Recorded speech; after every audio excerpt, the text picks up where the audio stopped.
Bueno, mi querido Kaiser, ¿cómo está la cosa? Muy bien, muy bien. ¿Ya comiste ropa vieja? ¿Fuiste a algún lugarcito No, ya? llegué recién y he estado trabajando duro porque tenía que dar unas conferencias importantes, así que recién ahora estoy más tranquilo. Oye, te veo como estilizado así. Yo de verdad quisiera tener por un día de mi vida la disciplina que tiene este muchacho que tengo al lado. Pero para todo, ¿eh? Para ir al gimnasio a la hora que vamos a comer a veces y él sabe exactamente lo que debe comer y así todo bien. Estudia, trabaja meticulosamente. ¿Cómo tú logras tener? Es por tu ascendencia alemana, ¿no? Yo pienso que la educación alemana que tuve desde niño, de manos de mi padre y de mi abuela especialmente, claro, eso imprimió un sello que es propio de esa tradición, de la disciplina, es uno de los valores centrales en la cultura germana realmente. Y tiene algo que ver los alemanes con los japoneses. ¿Has visto al japonés este colombiano que da conferencias y eso? Sí, yo creo que en eso son muy similares, en el Ujú. sentido de valorar la sistematicidad, ¿no? Estar permanentemente desarrollando una cierta actividad que es considerada virtuosa y que sin esa regularidad desaparece el virtuosismo. Y eso tú lo tienes en todos los que quieren ser excelentes en algo, los deportistas. Si tú eres un gran tenista y dejas de entrenar porque un día fuiste de fiesta y empiezas a caer en eso, imposible que mantengas el ritmo de éxito que tienes. Lo mismo con, Mm. me parece a mí, con todas las profesiones de alta demanda. Creo que hay una frase japonesa que dice, que le iba a decir en japonés, pero no lo voy a intentar, que dice, al final, la constancia siempre vence a la inteligencia. Sí, eso es muy cierto. Hay personas que son brillantes y porque son poco constantes, no tienen la disciplina, no son capaces de controlar sus demonios, terminan en un verdadero desastre. Y gente que tal vez no es tan brillante, que es inteligente pero no es tan brillante, pero porque tiene esa perseverancia, termina cumpliendo o alcanzando sus objetivos, ¿no? Y Beethoven decía que el genio es un 2% talento y un 98% de ferviente aplicación. Yo creo que eso es correcto. Eh, Chucho, la, ¿estás escuchando? Claro, me quedé por lo de japonés, que tú decías una frase en japonés, ¿qué? Tú eres un genio natural, con un poquito de disciplina alemana o japonesa, vamos a llegar lejos, tú vas a ver. Bueno, mi querido Kaiser, primero, qué placer recibirte, siempre es un honor. Siempre se aprende, aunque sea de comerse una hamburguesa contigo, ya uno aprende. Y recuerdo que sentado ahí en el patio la última vez que nos vimos, hablábamos de la necesidad que te había pedido mucha gente de tener un material que fuese comprensible para todo el mundo, que no requiriera un inmenso esfuerzo intelectual y que popularizara eh, las mejores prácticas que puede hacer un padre de familia, una madre de familia, un hombre que simplemente quiere vivir en libertad en un camino al éxito sin grandes rimbombancias, pero entender cómo funciona la economía práctica, ¿no? ¿Es este libro la respuesta a ese problema? sí, este libro, como tú bien dices, es el resultado de muchas, yo diría casi miles de personas que también en redes sociales y en otras partes me pedían escribir un texto o recomendar algún texto con principios elementales de economía. Y yo lo que hice en este trabajo, que lo llamo el economista callejero, 15 lecciones de economía para sobrevivir a políticos y demagogos, que como tú sabes en América Latina están de moda, pero todos los días, y no solo ahí, bueno, es sintetizar la esencia de la teoría económica en cuestiones tan elementales como teoría de precios, teoría del libre comercio, teoría del capital, desbancar la teoría del valor marxista. Y esto lo hago sin matemáticas, lo hago en 120 páginas, lo hago con ejemplos muy sencillos y de manera muy didáctica. Este libro es el más vendido de Chile hoy en día, el ranking número 1 de venta por varias semanas. Hemos tenido quiebre de stock todas las Bueno, semanas. acaban de decirme en el chat la gente, porque yo hablé del libro al principio y lo estaban buscando en Amazon en vivo y me decían que no lo hallaban físico en Está Amazon. agotado en Amazon. Hay otra página que se llama Busca Libre, que despacha también a toda América Latina o a todas partes en realidad. Y a partir de la próxima semana, como hemos tenido quiebre de stock, ya ha superado todos los récords de venta este libro en Chile. Wow. Entonces va a estar de nuevo en En Busca físico. Libre, físico. Lo mejor es siempre comprarlo físico. Y viene recomendado por Deirdre McCloskey, que es una gran economista norteamericana que ojalá gane el premio Nobel, podría llegar a ganarlo. y que leyó la versión en inglés y lo encontró también extraordinario para eso, para educar a la mayoría. Yo espero que este libro se convierta en un clásico en toda América Latina, que podamos también publicarlo en Cuba, que lo podamos tener disponible, porque creo que está, obviamente yo soy el autor, pero el feedback que me ha llegado de gente que está, hasta profesores profesionales de economía, es que el libro es buenísimo. De hecho, la presentación del libro se hizo en YouTube, lo hizo Cecilia Cifuentes, una gran economista chilena, y José Luis Daza, que es un economista que vivió casi toda su vida en Nueva York, en el mundo de las inversiones, un doctorado en economía muy importante, y ahí la pueden ver, y la verdad es que este libro ha tenido una gran resonancia. Tenemos que combatir el analfabetismo económico, porque si no es muy fácil a la gente venderle mentiras, engaños de parte de los políticos, de los demagogos, los socialistas, los colectivistas, los populistas de siempre. Entonces, digamos que este libro de alguna manera empodera al ciudadano, le pone como una especie de chaleco anticuentos, antimentiras, sí. para que no tenga tanto efecto en los que algunos políticos consideran la inmensa masa de tontos, no sean tan vulnerables a eso. Sí, yo como estamos en tiempos de pandemia, me gusta concebir este libro como una vacuna mental. ¿Ah? La diferencia es que los anticuerpos de esta vacuna te duran toda la vida, no tienes que estarlos renovando cada 6 meses. Este libro es realmente un texto que cuando tú lo lees, yo creo que te cambia la mentalidad y te cambia la forma de entender el mundo para siempre. Y es fácil de entender. Ahora, los grandes pensadores económicos que acá están resumidos, yo llevo muchos años leyendo todos estos temas, sobre todo son de la escuela austríaca de economía, Ludwig von Mises, Friedrich Hayek, Israel Kirzner, Murray Rothbard, pero también están ideas de Milton Friedman, de Joseph Schumpeter, que era cercano a la escuela austríaca, la misma Dietrich McCloskey. Y yo hice el trabajo, en realidad, de leerme todas esas cosas y sintetizarlo, ponerlo en simple, ¿ya? Yo creo que este libro es uno de los mejores que se ha escrito, porque los feedback que me han llegado, obviamente uno como autor está orgulloso de lo que ha hecho, pero la gente lo podrá juzgar en todos los idiomas. Es decir, hay un libro que es muy conocido en Estados Unidos que se llama Economics in One Lesson, de Henry Hazlitt. Lo tengo. Bueno, ese es muy bueno, pero es un tanto distinto y un poco más complejo, y por lo que me han comentado muchas personas consideran que el mío es mejor que el de Henry Hazlitt. Entonces estoy muy orgulloso y muy alegre de que tenga tanta repercusión. Me escriben muchachos de 14 años en los colegios diciéndome esto me está cambiando la vida. Me escriben por redes sociales, ustedes saben, en Instagram, en Twitter, todos lados tengo muchos seguidores. Me escriben de universidades, profesores universitarios, gente que ha estudiado otras carreras y no economía y que cree que la economía es una cosa... los comentarios y es muy raro cuando lees 200 comentarios seguidos de gente muy diversa y de diferentes niveles, y todo el mundo dice es una maravilla. Sí. Y había un comentario que leí en particular que decía: gracias Axel Kaiser por ayudarme a ser mejor papá. Y decía, bueno, tiene el libro con el papá. Dice, yo llevo años intentando explicarle a mis hijos que están ahora en la universidad americana con mucha caca en la cabeza, Sí. ciertas cosas, porque yo llegué aquí con una mano delante y otra detrás, y ellos se consideran como que más intelectuales que yo, y dicen, ah, papi, tú eres un atrasado, eso ya no va, eso así no es. Y este libro como que le dio, o sea, los hijos entendieron más a su padre y lo que les quiere contar de ese esfuerzo honesto, de ese sacrificio que se hace para bien, lo entendieron más por el libro que por todas las discusiones que habían tenido en años. Claro, mira, lo que pasa es que la lógica económica es algo que cuando tú vas a la esencia, ¿cierto? Y la economía es una ciencia social, pero vas a la esencia, termina siendo súper claro, una cosa completamente evidente, ¿ya?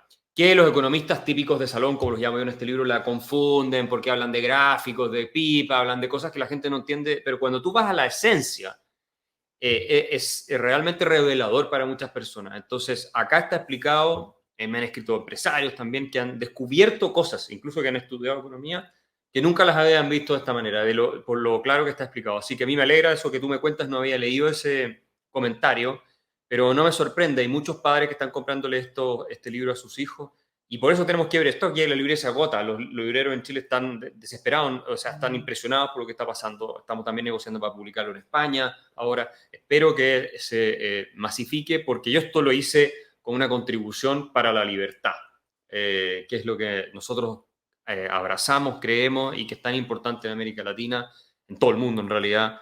Y no es un tema que yo hago por negocio. Ustedes saben, los autores no recibimos más que el 10%, Claro. no es gran cosa, pero salvo que escribas un Harry Potter, por supuesto, que eso ya son otros volúmenes de millones y millones de libros. Que no es tan útil como esto, pero entretiene. Sí, entretiene, exactamente. Tal vez en algún minuto escriba alguno, no sé. Vamos a ver si me resulta. Pero esto sí, y yo los invito a todos los que están viendo este programa a comprarlo, a regalarlo. En Chile incluso se ha plagiado, lo venden en la calle, ¿cierto? A la mitad del precio que se vende en la librería. Son ediciones pirata, como las llamamos nosotros. Y mucha gente me escribe indignada. Y yo digo que es lo mejor que me puede pasar porque me interesa que se difundan las ideas. Eso decía Milton Friedman, ¿no? Que a él no le importaba que plagiaran sus cosas porque lo que le importaba era que las ideas se difundieran. Y mientras más se difundieran, mejor para todos. Entonces, yo estoy muy contento con el resultado y estamos recién empezando en esto. Bueno, yo le invito a todo el mundo además a enviar para Cuba este libro. Todo el que por alguna necesidad tenga que viajar a Cuba, lo que sea, lleve en la maleta estos libros. Y tú dices, bueno, pero en la aduana, regáleselo al aduanero, a la policía, al del partido, a quien sea. Lo importante es difundirlo porque la idea yo creo que siempre va a tener un papel transformador, tanto en las personas que piensan como nosotros o especialmente en los que no piensan como nosotros. Hay que hacer un puente y hacernos entender de algún modo. Y esta es una herramienta que ahora los liberales todos podemos contar con ella. Así que ármese de esto también y regálelo a la gente que usted quiera bien. Una cosa, mi querido Kaiser, el día 19 tenemos aquí en el Flamingo Teatro Bar una conferencia magistral, la primera que hace fuera de Argentina, de Javier Milei. Sí. Soy muy bueno, amigo de Javier yo. Y conversando con él, me decía también la admiración tremenda que siente por ti. Me decía literalmente, este es el intelectual más sólido, joven, que conozco en estos terrenos. Y bueno, trabajan con la Fundación Federalismo y Libertad, que sé que también has hecho colaboraciones y todo. Y quiero invitarte públicamente a estar en la conferencia si puedes. Va a ser a las 7 de la noche. Y si podemos conseguir de algún modo libros, la gente que va a estar allí va a estar súper recontra encantado de poder adquirirlo, de poder comprarlo en el mismo local de la conferencia. No sé si eso será posible. Yo tengo, si tú tienes como la posibilidad de imprimirlo, yo tengo amigos dueños de editoriales en Miami, que no sé qué tan rápido pueden movilizar su taller, pero algo debemos hacer para que todo el mundo se lleve el libro. Hay muchas entradas vendidas y hay una cena después también con Milei, así que te invito a todos, pero vamos a llevar el arma secreta ahí. No, por supuesto, yo creo, de hecho yo pensaba, no lo sabe Javier Milei, pero yo pensaba pedirle a él, si lo publicamos en Argentina, lo lanzamos, que lo presentara. Para mí sería un honor que lo haga y yo estoy feliz de tu invitación y encantado de participar. El libro está completamente agotado, entonces mandarlo desde Chile imposible porque tú sabes además que las imprentas están con problemas de stock de papel. Sí. Entonces, pero lo que sí tal vez podemos hacer es ver si logramos imprimirlo acá. Vamos a ver los tiempos ahí, conversamos con tus contactos. Terminando, llamo al dueño de Hipermedia y vamos a ver, porque ellos son además exquisitos, hacen libros muy lindos. Eso y sería a lo mejor fantástico. Si ya estaba, se puede imprimir.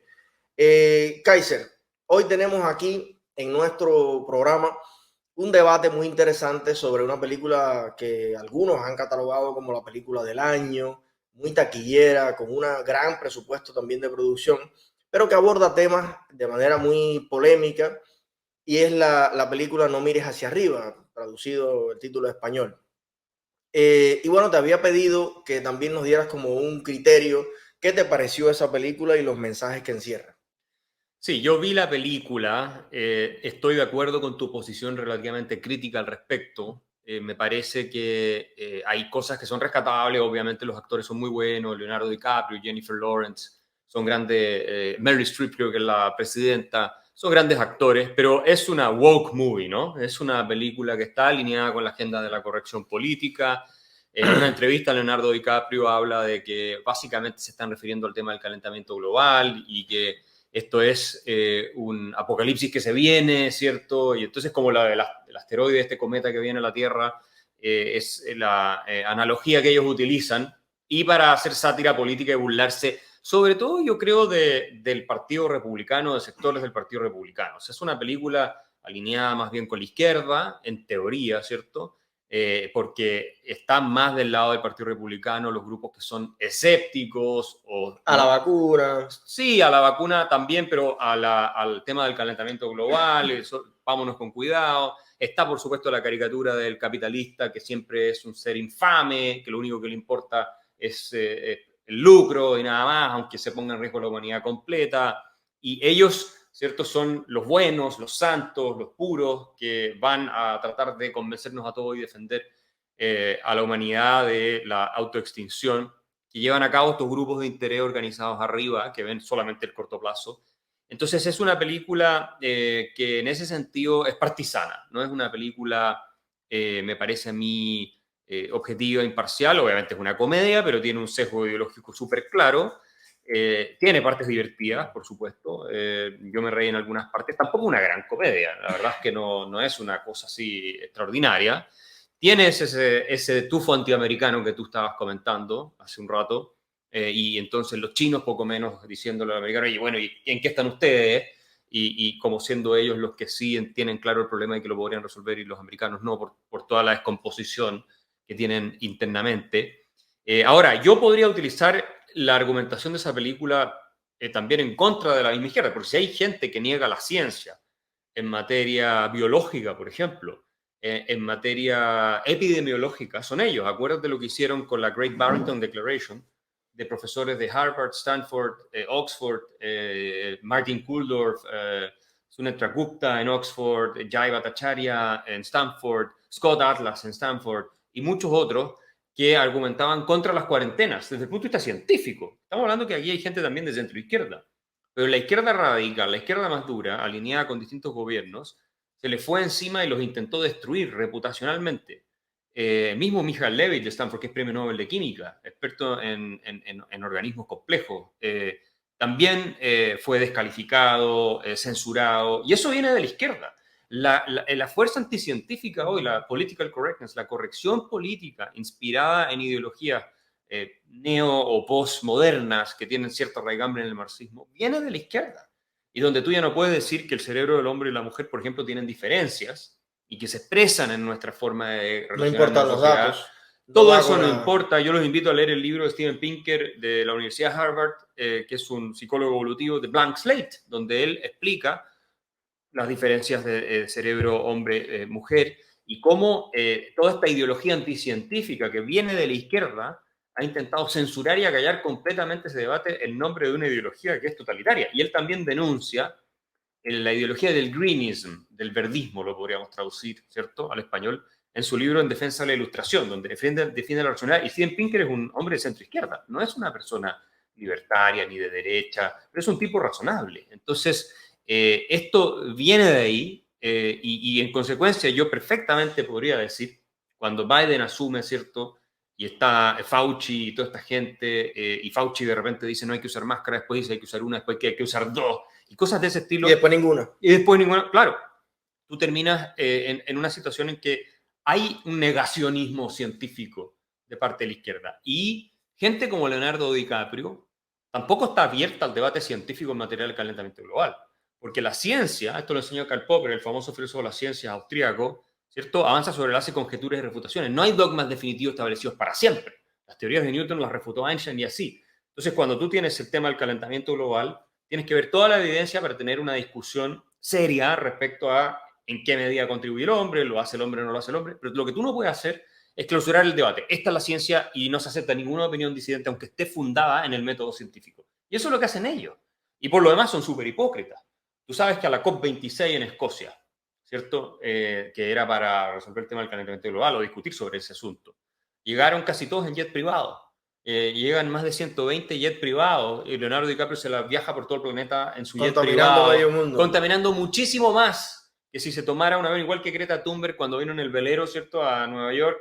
Bueno, resulta que los 5 tripulantes que venían en ese velero, que fue financiado por grandes intereses europeos, eran 5 o 4, no recuerdo, bueno, hubo que mandarlo en avión de vuelta, en vez de ella haber tomado un avión y haber venido. Entonces dejó una huella de carbono mucho más grande.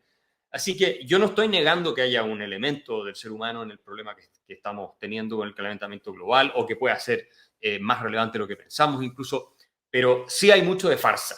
hay mucho de pantomima y hay mucho de hipocresía en esta cuestión, es igual que los socialistas millonarios, ¿no? Como la fundadora de Black Lives Matter, que se compra mansiones en Los Ángeles y qué sé yo. Entonces tú al final dices, bueno, ¿qué quedamos? Si crees en el socialismo, y acuérdate que salió a defender al régimen cubano, Black Lives Matter. No, le dijo que eran marxistas entrenados y pasó 3 meses con Maduro en Venezuela. Exactamente. Entonces, y después vienen a hablar de la igualdad y que les importa terminar con la opresión. Eso es una hipocresía, es de un doble discurso espantoso. Entonces, este tipo de películas, como Don't Look Up, de alguna manera van alineadas también con esa hipocresía, ese doble estándar de las élites de izquierda que, y esto es muy importante, Eliezer, no solamente pretenden ser superiores desde el punto de vista social y económico, porque hoy día gente como Leonardo DiCaprio, todos ellos representan al woke left, que es el mundo urbano, de izquierda sobre todo, y que miran con desprecio al resto, sino que además pretenden ser superiores a todo el mundo en materia moral. Es una forma de clasismo moral lo que ellos hacen. Somos mejores que tú porque pensamos de esta forma, y si no estás de acuerdo conmigo te liquidamos, te linchamos, te cancelamos, te censuramos. Aunque la ciencia también te dé la razón a ti en lo que tú estás planteando. No es que también, sino que te dé la razón a ti en lugar de ellos.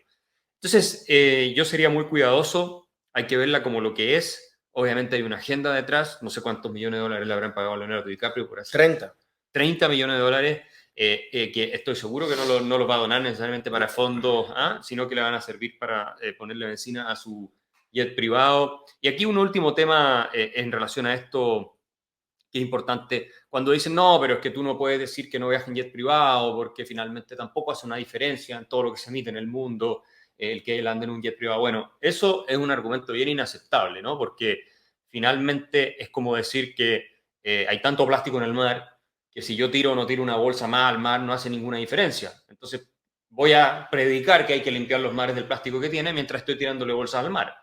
Es así de contradictoria esa lógica.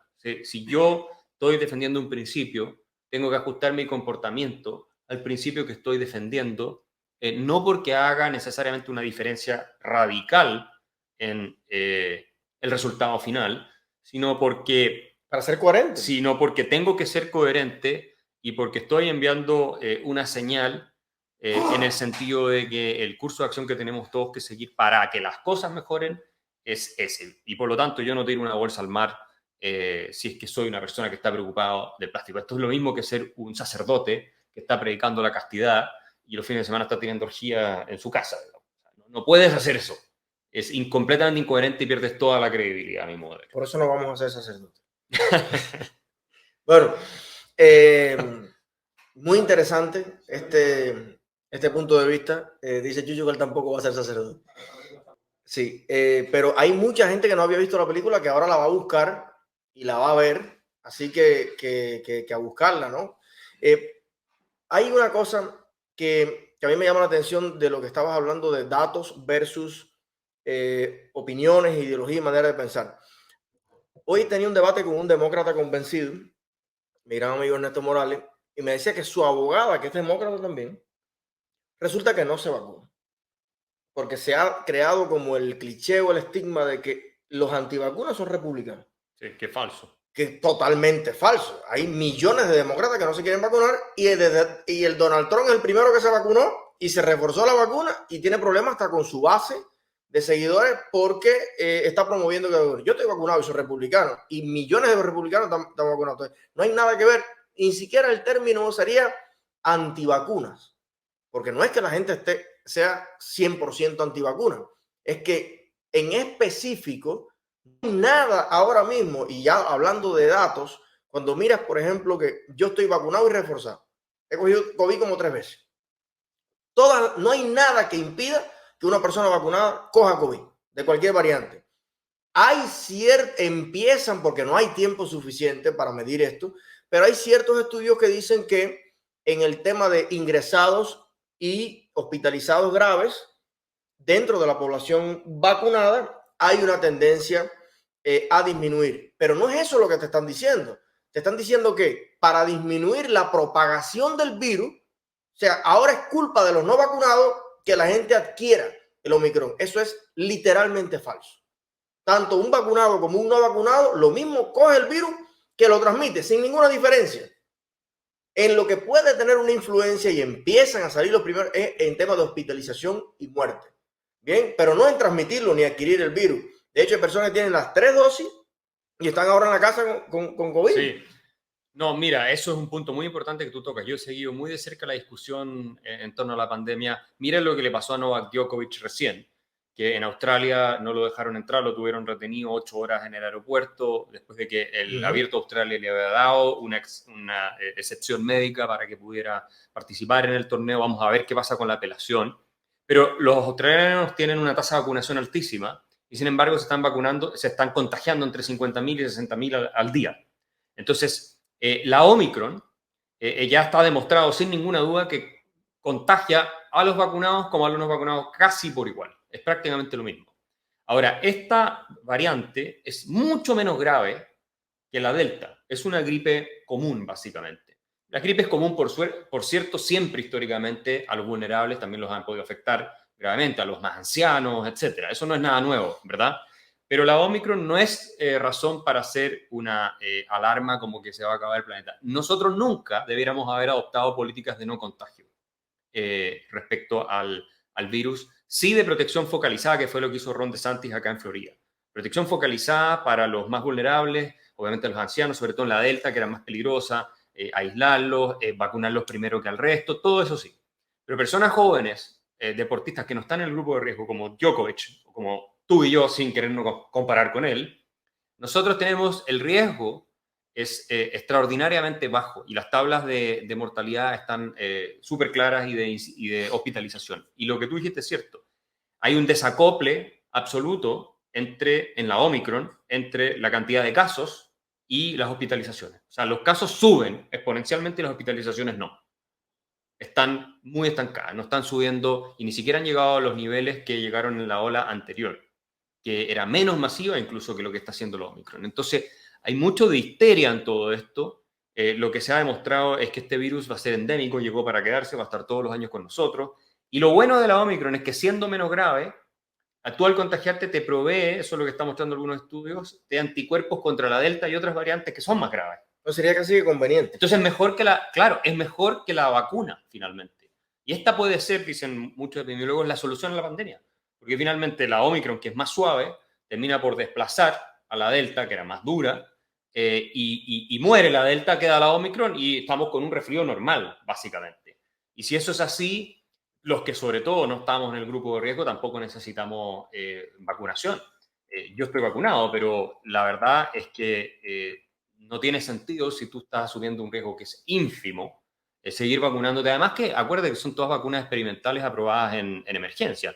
Y ahora están saliendo estudios que muestran que hay casos de miocarditis, de infarto, de otras cosas, que por supuesto no es una mayoría, es una minoría, pero que era más que lo que pensaba la CDC, que es el organismo varios niños también. En niños, países donde se han obligado a ahora el New York Times reportaba que a las mujeres estas vacunas de mRNA les altera el ciclo menstrual. Entonces están saliendo estudios que no podían salir antes. Claro, y tú dices, una niña de 16 años, 17, 18 años, ¿tiene más riesgo de la vacuna o del COVID, sobre todo la Omicron? Y ese análisis tienes que hacerlo. Y eso es lo que hace Djokovic. Y eso es lo que hace mucha gente joven que no está en el grupo de riesgo. Ahora, claro, si tú eres una persona de 60, 70 años, 80 años, y estás enfrentando además una variante como la Delta, tiene mucho más sentido que te vacunes con pero ahí cualquier está vacuna. Pero ahí yo veo la anticiencia de la izquierda. Esa es la anticiencia. Esto no, tú apenas que esbozas la discusión en sí, te dices, ya viene.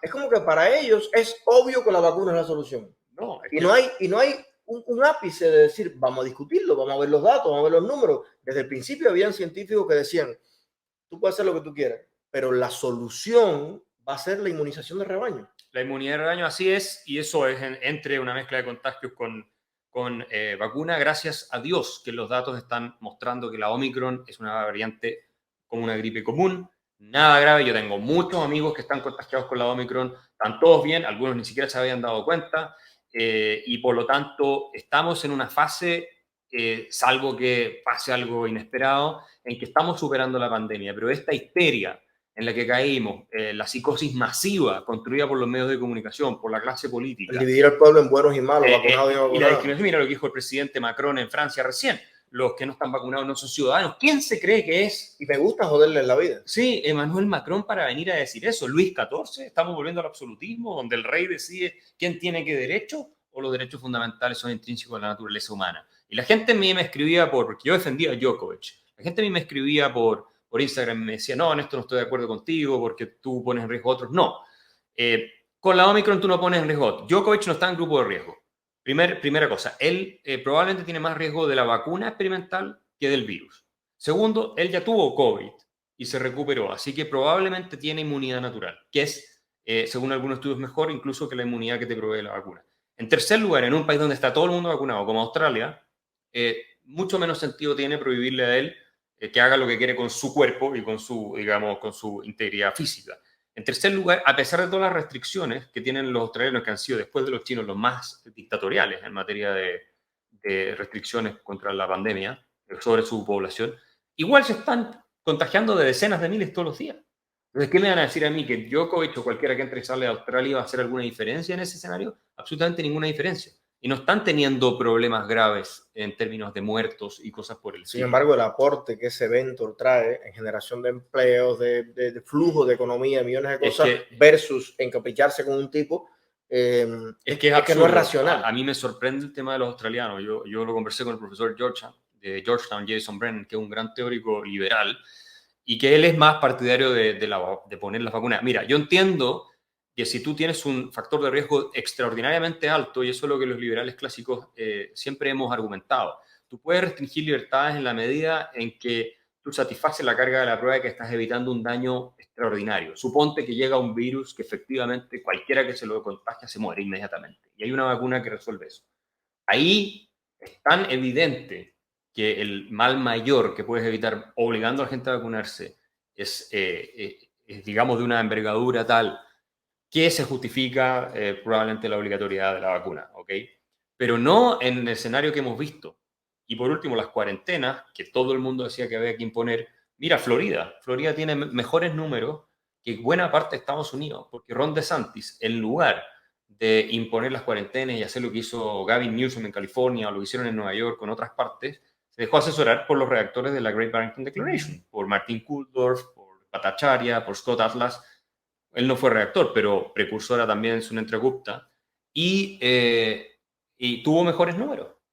Suecia tiene mejores números que casi toda Europa. En Suecia no aplicaron políticas de cuarentena ni de restricción de libertades más que mínimas, comparado con lo que hizo Inglaterra, lo que hizo Italia, lo que hizo Francia, lo que ha hecho últimamente Austria, Alemania, y tiene mejores números Suecia que todos esos países. Entonces, y eso que ningún medio habla de los daños colaterales, o sea, los medios reflejan lo que provoca la pandemia, pero no he visto ningunos medios insistiendo en qué provocan las medidas. Bueno, ahí hay estudios muy interesantes. Yo hablo de esos estudios en una charla que di en YouTube, porque lo mostré en algún minuto, que muestran que el costo para la salud pública, para el bienestar de la población de las cuarentenas, es mucho mayor claramente que el beneficio. ¿Por qué? Porque en cuarentena tú generas una serie de problemas. Primero, problemas de salud mental. Se disparan los índices de suicidio, se disparan los índices de depresión, se disparan los índices también de abuso sexual infantil, de desempleo. Eso, el desempleo, y hay unos economistas en Estados Unidos que lo calcularon, lleva a una reducción en la expectativa de vida de los grupos desempleados, que son sobre todo minorías, ¿cierto? Americanos, latinos, que son los más pobres, los más vulnerables, y gente que está con pocos ingresos. Y a ellos también, como por producto del desempleo, aumenta también la delincuencia, aumenta, ¿cierto?, la tasa de homicidio y aumenta una serie de otras patologías, ¿no es cierto?, sociales. Y por último, además tienes el problema de la gente que no se trató una serie de enfermedades durante la pandemia por la histeria que se generó. Pues no al hospital. No van al hospital. Entonces, ¿qué pasó? No se detectaron el cáncer a tiempo. Ahora en muchas partes están colapsando las urgencias. ¿Por qué? Porque están descubriendo personas que no se habían hecho tratamientos cardíacos o no se habían detectado problemas cardíacos a tiempo, problemas de cáncer, mujeres que el cáncer de pecho y otros más, a la próstata, en fin, en el caso del hombre, están disparándose porque durante 1 año y medio estaban aterrados de contagiarse con COVID o no lo dejaban salir de sus casas. Nueva Zelanda es un ejemplo bien interesante. Se suponía que era el referente de éxito en esta materia. Y bueno, resulta que los hospitales empezaron a colapsar ahora hace poco tiempo, con bebés que estaban infectándose enfermedades respiratorias, no COVID, otras. ¿Por qué? Porque como durante la pandemia estuvieron aislados, no pudieron fortalecer su sistema inmunológico saliendo a jugar con otros niños, estando en relación, digamos, con otras. Entonces, nuestro sistema inmunológico cuando somos niños se fortalece de exponerse a un cierto nivel de patógeno. Y ahora estaban con ese problema en Nueva Zelanda. Y antes tenían el problema de que mucha gente tenía otras enfermedades no tratadas, no descubiertas, como te digo, y que estaba llegando en masa a los servicios de urgencia. Entonces, todo eso, nadie lo puso en la balanza. Te dijeron, vamos a encerrar a la gente. No se puede. Vamos a cerrarla. No se podía hablar de eso porque eres un ignorante, un bruto, un guajiro, Pero es que resulta que esto te lo estaba diciendo Jay Bhattacharya, que es profesor de Stanford, te lo estaba diciendo Martin Kulldorff, que es profesor de Harvard, te lo estaba diciendo Sunendra Gupta, que es profesora en Oxford. Pero va contra el interés político de aprobar trillones para la industria del miedo. Eso sí. Y además son unos hipócritas, porque tuviste Gavin Newsom, el gobernador de California, aplicando todo tipo de cuarentena, cerrando los restaurantes, todo en California, y él comiendo, lo descubrieron comiendo en The French Laundry, que es uno de los restaurantes más finos que puede haber, ¿cierto? Con todo su grupo sin mascarilla, sin nada, mientras a todo el resto le decía que tenía que estar encerrado y que no podía salir a hacer sus actividades normales. Y de ahí volvemos de nuevo a este punto de la hipocresía, ¿cierto? Entonces, ellos promueven una agenda a la que no se ajustan personalmente. Y él no fue el único caso. El famoso epidemiólogo británico Neil Ferguson, que fue el que lanzó una estadística completamente exagerada de la cantidad de muertes que iba a generar este virus, resulta que lo descubrieron rompiendo las cuarentenas que él mismo proponía, siendo asesor del gobierno británico, para ir a ver a su novia. Entonces, él mismo no se ajustaba a eso. Y hubo otro funcionario de ahí británico que pasó lo mismo. Y estos casos se repitieron en todo el mundo. Al presidente Piñera le pasó lo mismo en Chile, que se sacó una foto sin mascarilla en la playa. Mira la estupidez de tener que usar mascarilla en la playa, cuando está demostrado que el virus se contagia, por lo menos las variantes que conocíamos, sobre todo vía aérea en espacios cerrados, mucho más, y no en espacios abiertos. Y ahí hay una carta que le mandaron la Asociación de Expertos en Aerosoles, ¿cierto?, en Alemania, a la canciller Merkel, cuando estaba todavía, y le dijeron que esto de encerrar a la gente era absurdo, porque finalmente, ¿qué pasaba? Las personas en las cuarentenas muchas veces se contagiaban más, porque para evitar los controles, cuando te obligan a estar encerrado en tu casa o no tener actividades, etcétera, se juntan en espacios cerrados y hacen fiestas clandestinas, en fin, y ahí se contagian mucho más que si tú le dijeras, hagan vida al aire libre y júntense afuera. En Nueva York que murieron. Bueno, eso fue un error gravísimo de Andrew Cuomo en ese minuto, que envió a los pacientes recuperados de COVID de nuevo a estos hogares de cuidado de ancianos. Y resulta que todavía estaban con el virus y contagiaron y se murió un montón de gente. Pero ahí, como era un demócrata, la prensa no dijo nada. Y a Trump, cuando Trump dijo que había que cerrar los viajes de China al principio de la pandemia, lo trataron de racista. Pero después eran todos a favor de cerrar todos los viajes y a favor de cerrar los negocios y a favor de las cuarentenas. Entonces, esto se politizó completamente. A mí lo que más me alarma en esto es precisamente lo que muestra la película Don't Look Up, solo que por eso te digo, la podemos usar para nuestro lado. Es el nivel de irracionalismo que predominó en la discusión, en que no se aceptó una cuestión basada en evidencia científica.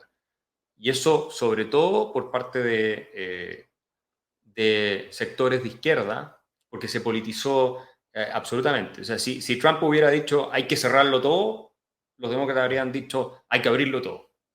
Si Trump decía hay que abrirlo todo, los demócratas decían todo lo contrario. O sea, para los demócratas lo que estaba bien era lo contrario a lo que propusieron. Lo que dijera Trump, al revés tenía que ser. Bueno, y Biden no lo ha hecho bien. Él prometió que iba a terminar con el virus, lo cual es absurdo. Y mira, está con los récords de contagio. Ahora, sí es cierto que las hospitalizaciones no están subiendo. Entonces, yo invitaría a todo el mundo a no caer en la histeria, en la psicosis masiva. La última vez que revisé el dato eran 6-7 millones de personas. Es una tragedia que han muerto por el COVID en el mundo. Hay otras estimaciones que son de 15 millones. Pero somos casi 8.000 millones de seres humanos en el planeta. No estamos hablando de la peste negra. Tenemos que entender eso. No es 30-40% de la población que está muriendo, gracias a Dios, de este virus. Y los niños, ojo, tienen mucho menos riesgo por COVID que lo que tienen por influenza. Entonces, estar vacunando con vacunas experimentales a los niños a mí me parece una cosa delirante, lo digo sinceramente. ¿Por qué? Porque los niños demostradamente no eran agentes de contagio, se vio en el caso sueco que no cerraron los colegios, y además, o sea, no es un agente de contagio relevante y además no tienen riesgo por el COVID. Entonces hay que tener mucho cuidado con someterlos a vacunas que pueden generar más riesgo que lo que es su Pero propio. qué bueno, y por eso yo me alegro tanto de que existan los canales de YouTube, que existe Internet, porque ahora tú quítale al espectro noticioso del mundo el Instagram, el YouTube, el esto, el otro. ¿Qué queda? Bueno, el discurso oficial, el discurso del poder. Y estaríamos mucho más vulnerables a la manipulación de lo que estamos ahora, que hay manipulación, pero qué bueno que nos podemos parar aquí y hay miles de personas que nos ven y que podemos también tener este debate honesto, no pensando que somos los dueños de toda la verdad, pero por lo menos tenemos derecho a hacer las preguntas que hay que hacer y que algunos no quieren responder. ¿Ibas a decir algo? Okay. Una de las cosas más así marcadas que ha traído el tema este de las políticas esa de encerrar a todo el mundo con el coronavirus desde el punto de vista económico, estaba viendo el otro día en un medio de eso brasileño que yo siempre me meto, y es la cuestión aquí sobre todo en los Estados Unidos, la cantidad de gente que empezó a recibir ayuda del Estado empezó a abandonarle el puesto de trabajo, sobre todo gente que tenía puesto de trabajo que pagan muy poco las horas, que a esa gente le marca más la diferencia la ayuda del gobierno que gente que son bien remuneradas en su trabajo. Toda esa gente que empezó a pedir la baja en masa y empezaron a aparecer aquellos carteles de now hearing en todos los lugares estos, ¿no? ¿Verdad? Esto lo que ha provocado es una estimulación a la industrialización del servicio en este tipo de servicios rápidos. ¿En qué consiste esto? Que donde antes habían 8 y se fueron 4, pues el dueño de ese local aprendió a hacer el mismo servicio con 4. Y ya no va a volver a contratar de vuelta atrás, no le hace falta. No. O sea, el tipo está aprendiendo a rendir, la gente está aprendiendo a rendir con esos pocos que les quedan. Entonces, cuando tú aprendas a rendir con esos pocos, tú no necesitas a aquellos que se fueron. Y eso va a crear un problema a corto plazo, en breve, que va a ser muy fuerte para muchos gobiernos, en serio. Bueno, pero al final el problema lo está creando a los que siguen trabajando, porque tú dices, los gobiernos van a tener que pagar más, el gobierno no paga nada. El gobierno va a tener sí, que exacto, sí, exacto. A ese que está trabajando, en fin, es un ciclo enfermizo. Bueno, nos quedan unos minutos, vamos a poner el link. ¿Entró Manuel, por casualidad? No, ok. Vamos a poner el link para seguir con el debate que teníamos hasta las 5, por lo menos 15 minutos más para darle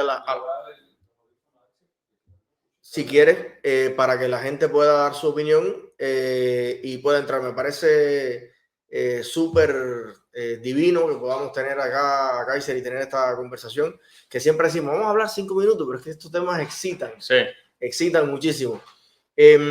¿Algún apunte final que quieras hacer? Es importante destacar que nosotros somos pro ciencia, ¿cierto? Si la evidencia científica es contundente en el sentido de que hay que vacunarse, da lo mismo la edad que tú tengas, por la gravedad del virus, etcétera, nosotros vamos a hacerlo. Yo estoy vacunado doblemente, en algún minuto probablemente me pongan la tercera dosis si es que es necesario.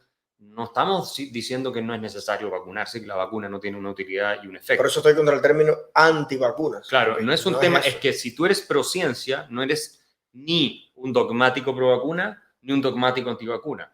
Eres una persona que tomando la evidencia va a poder diferenciar.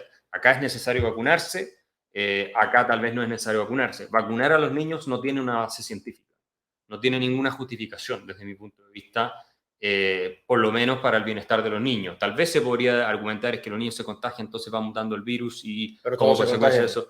Claro, igual te contagias estando vacunado ahora con esta nueva cepa. Entonces, y yo en esto estoy siguiendo los lineamientos de la Great Barrington Declaration, yo los invito a leerla, especialmente de lo que ha dicho Martin Kulldorff, profesor de Harvard, epidemiólogo, uno de los más prestigiosos del mundo.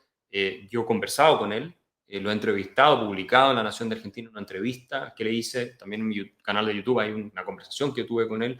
Entonces, esto es gente de los más grandes expertos del planeta, ¿no? Y no es gente que sea conservadora, la mayoría son, yo creo, probablemente de centro izquierda. Entonces, esa es la ciencia que estamos siguiendo y que a mí me hace sentido, y el caso sueco es clarísimo. Kulldorff desde origen sueco, los suecos no aplicaron las medidas de cuarentena y represión, siguiendo los consejos de los expertos de su país, y finalmente tuvieron mejores números que la mayoría de Europa.